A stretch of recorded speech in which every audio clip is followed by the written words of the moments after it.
The day before Christmas Eve, my boss called me into his office and fired me. Not because I was bad at my job. Not because the company was struggling. Actually, the company had just made record profits. He fired me because I was expensive. As I carried my belongings out of the building, he looked me straight in the eye and said, "Don't take it personally. It's just business." 6 months later, that same man was standing outside my new office begging me to come back. And this time, I was the one smiling. Intro CTA. Before we get into today's story, if you've ever had a boss who treated employees like numbers instead of people, make sure to hit that like button and subscribe. Because today's story is about betrayal, karma, and one of the most satisfying workplace revenge stories you'll ever hear. Now let's begin. Story. For nearly 8 years, I worked for a logistics software company. The company wasn't huge. About 70 employees. Big enough to make good money. Small enough that everyone knew each other. When I first joined, we were struggling. Systems crashed constantly. Customers complained every week. Deadlines were missed. Morale was terrible. I worked hard. Really hard. Nights. Weekends. Holidays. While most employees went home at 5, I often stayed until midnight fixing problems. Slowly things improved. Customers became happier. Sales increased. The company started growing. Within a few years, I had become one of the most important people in the organization. Not because of my title. Because of what I knew. I built most of the internal systems. I knew every shortcut, every workaround, every hidden issue. If something broke, people called me. If a client had a problem, they called me. If management needed answers, they called me. Then everything changed. The company hired a new operations director. His name was Greg. The first time I met him, something felt off. He was polished, confident, always wearing expensive suits, always talking about efficiency. But he never listened. Greg didn't care about employees. He cared about spreadsheets. To him, people weren't human beings. They were expenses, numbers, costs. At first, nobody worried. Every company gets new managers. Most eventually settle down. Greg didn't. Within months he started cutting budgets. Training programs disappeared. Employee events disappeared. Raises disappeared. Then people started getting fired. Not poor performers. Good employees. Experienced employees. People who had been there for years. Whenever someone questioned him, he gave the same answer. It's just business. Eventually that phrase became a joke around the office. A cruel joke. Someone gets fired.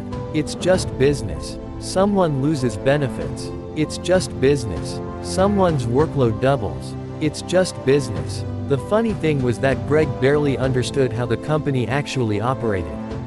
He looked at reports. I looked at reality. And reality was much more complicated. One afternoon, I overheard Greg talking with the CEO. He was discussing salary costs. My salary came up. I wasn't supposed to hear it. But I did. Greg laughed. One employee shouldn't cost that much. The CEO looked uncertain. Greg continued.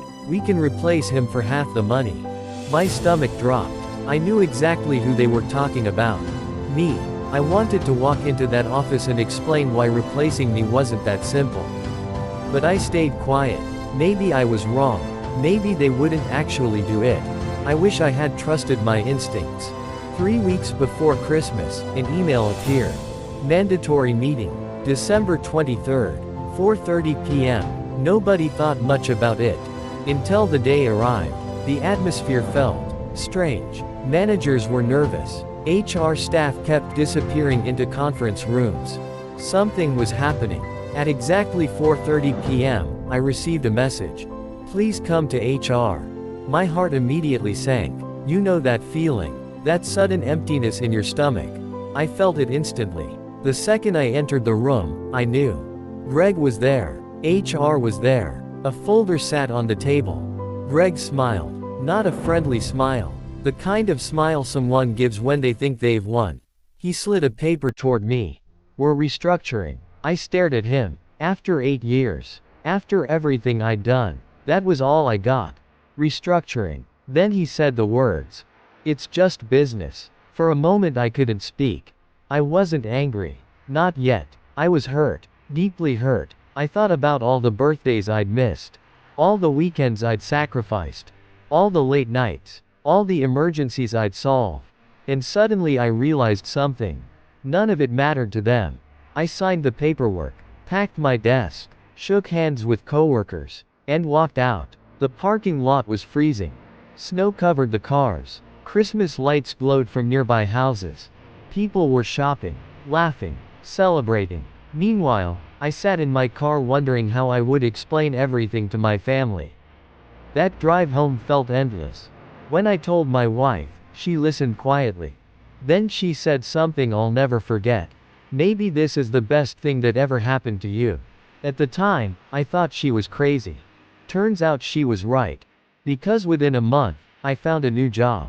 Actually, several companies wanted me.